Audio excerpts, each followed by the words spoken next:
Hi everyone, welcome back to the Vise Squad. My name is Tiff. You can find me on Facebook and Instagram at South Dakota Fly Girl.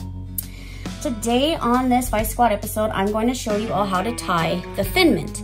Now this particular fly can be used as a streamer, both for still water and moving water. In still water, it can be used like as a damselfly or like a leech imitation. It's a super effective fly. It did become very popular on the bighorn also.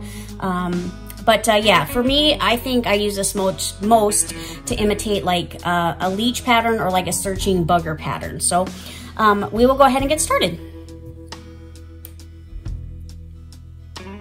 So in the vise, you can tie these ranging from a size 10 to, I would say, a 6. You do want to use a long shank streamer hook. So in my vise today, I do have a size 6 for you guys. I am using a tungsten bead. You can use them in a variety of colors. I have a tendency to tie a lot of my flies with more of a darker head. I don't know why, it's just something I prefer. You can use a brass bead if you want a little lighter presentation and it not sinking so fast. So before we get started, I do want to give a shout out to Anadromous Fly Company. Today I'm using their tungsten carbide scissors. Absolutely love them. I've been putting them through the ringer. I've even been being naughty and cutting wires and stuff just to see how well they hold up, and they're working fantastically. As always, I'm using my bullet bobbin from them. Absolutely love it. So we'll get started. The first material we're going to be using is 70 denier. I'm using black, but you can use like a brown also if you want. You really don't see a whole lot of it. So we're just going to run this back pretty sparsely because we will be covering this all. So we're going to stop right there about the hook. Go ahead and cut off our excess there. So this particular fly does have 3 different colors in the tail. I'm using, for one of my colors, I'm using a red. I just kind of like it because to me it kind of seems like it represents kind of like maybe an injury on it. The traditional thin mint is red, brown, rusty brown in the middle, and then black. So I normally don't tie them in all at the same time, so I just do one at a time. And clean a little bit of this off. And we do want to try to keep this as thin as we can, obviously the name being thin mint. And I like my tails about the length of my shank. So I measure my first one roughly, and then I can just determine my other ones. So I just do like two wraps because we are going to be putting quite a few wraps on this. So the next color, like I said, I'm using a red, but you can use, you can kind of play with the colors. Like I said, a brown and a brown, rusty brown is normally what you'll find in the middle on these thin mints. So I'm gonna do 3 just to kind of make sure everything's staying. And you do want to kind of leave this because that's going to help us build up the body a little bit. So, and then our last color is going to be black. I just want to make sure they're roughly about the same length.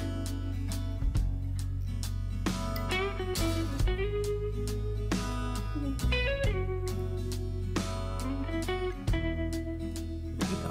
Okay, so I'm going to kind of hold this down with my fingers as we wrap forward. And at first it's going to look like a kind of a hot little mess there. We're going to go to the bead. We're there. All right, now we can trim this all off. I'm going to spin it on you guys.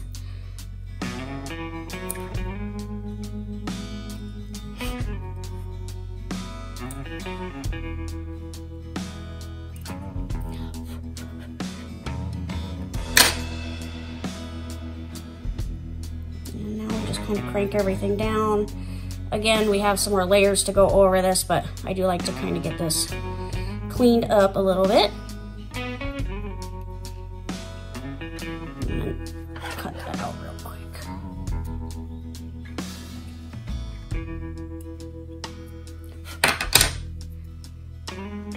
Okay. All right, so now we'll wrap back. And now we're gonna just add a little bit of flash along the side. You can use like a pearlescent flash. I usually just use a couple strands.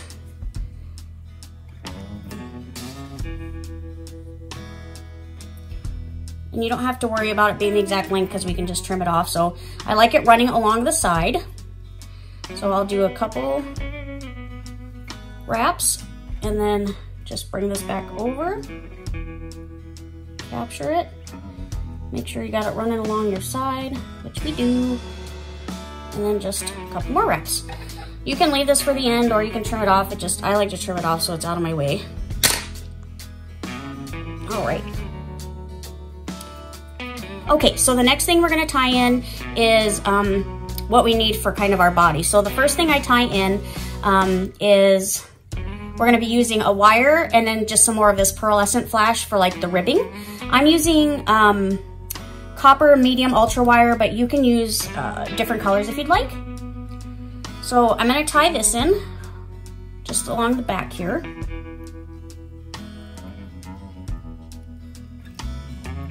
And I do like to kind of go forward after I tie some stuff in just to kind of keep the whole body kind of even because we are doing a lot of work back here. So, and then my pearlescent, I do like to put probably, I would say probably 3 pieces in because we're going to be using that to kind of rib forward. So I have 3 of those.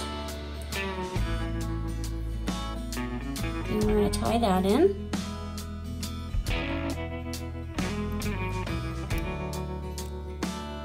And I'll just trim this off.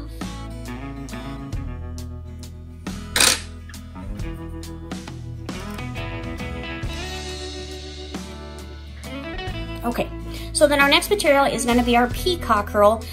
This is going to be the base of our body. So I do like to use, how many strands do I got here? 1, 2, 3, about 5 strands, you know, so that we've got a kind of bulkier body there to wrap.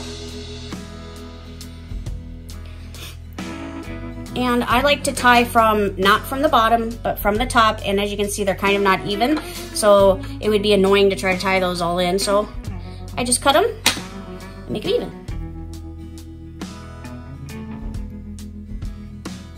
Just capture those along the side. Okay, and then we're just gonna forward our thread all the way to the front. Okay, so the first material we're gonna take is our peacock. And we're gonna go ahead and wrap that. Try to keep them roughly bunched together. They like to spin on you and separate, and that's okay. So we're just gonna advance all the way to the front. Stop. Couple turns. And then we're gonna trim those out. Sorry guys, I'm gonna spin this again. I love a rotary vise, just for that reason. All right, so then our next material we're going to advance is our flash. And we're just making kind of a ribbing on here. Again, I kind of like to keep them together pretty well.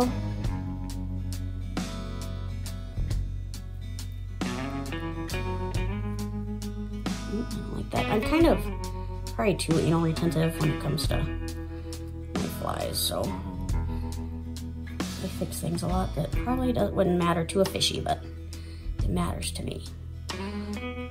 Okay, and we'll just go ahead and trim that off. Okay, so normally you'd think, okay, so the next thing is come in the wire, but actually we are going to put in a piece of just brown hackle. I'm just using just some basic brown, but you know, I've tied these in black hackles. You know, you don't have to be,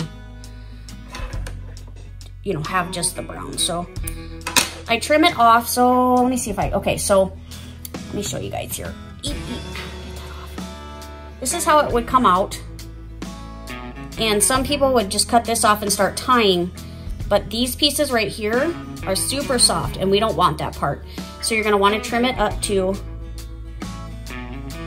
where you get out of kind of that fluff.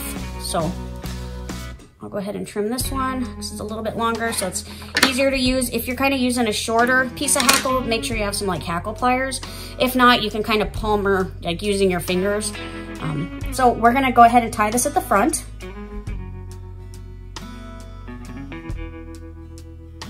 Someday I hope I can get like maybe a setup where I can have you guys on this side so you can see what I'm doing better, but if anybody ever has suggestions on that, great. Right now I just use my phone. So what I like to do is after that's tied in really good is pull it forward. So as I'm wrapping it, it kind of stays up. So I am gonna do a few wraps. You kind of palmer it a little bit around the head. And then we're just going to start wrapping back.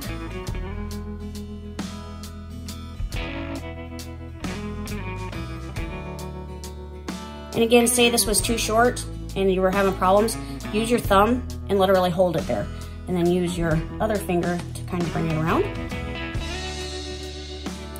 This one is a little bit short. Okay, so what you do is you take your wire, and we were wrapping this way, so we're gonna wrap the other way. And you make sure your hackle is secured in there. And I just like to hold on to it till I've gotten a couple wraps. And make sure you really wiggle this through so we're not pushing down those fibers.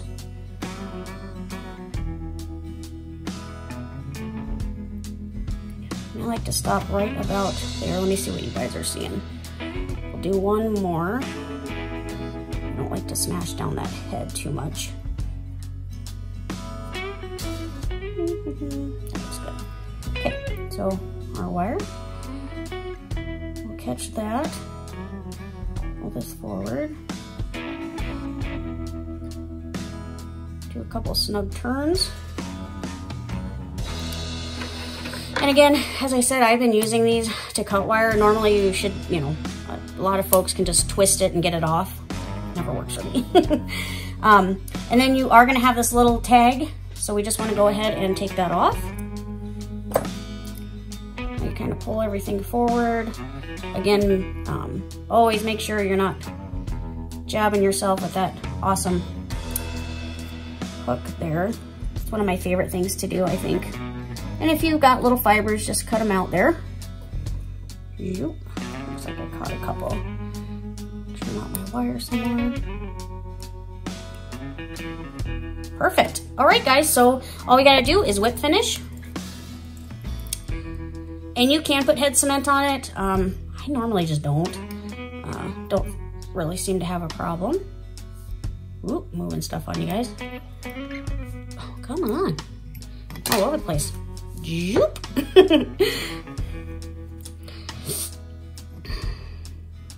Trim that off. And there you go, guys. There is a thin mint. You know, like I said, super effective pattern. I've caught tons of trout on it. Tiger trout really like them. Cutties. So yeah, I would definitely tie up some of these, put them in your box. Again, you can do it with a red or a brown, rust color, play with the colors a little bit. But yeah, it's a super effective fly. I want to thank you all for stopping by and watching today's fly tying segment. I hope you all enjoyed spending a little time with me. I would love to hear your thoughts and ideas, so if you could please just drop them in the comment section below. Good or bad, you're not going to hurt my feelings. Please, please, please give this video a like, and if you don't already subscribe, please do. Go ahead and hit that subscribe button now. And don't forget to smash the reminder bell.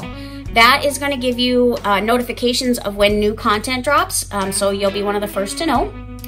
If you're in the market for gear, outdoors gear, by all means, please check out these websites before you go looking elsewhere, only because more than likely you're going to find what you need and can order multiple things off this one website.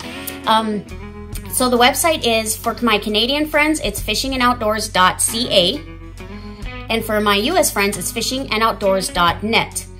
So just simple fishing and outdoors, either Canadian.ca or for US, it's just .net. I will be back to hang out with you guys and gals every Sunday with a new tying segment. But in the meantime, you can always check out my fellow fly tiers on the Vise Squad.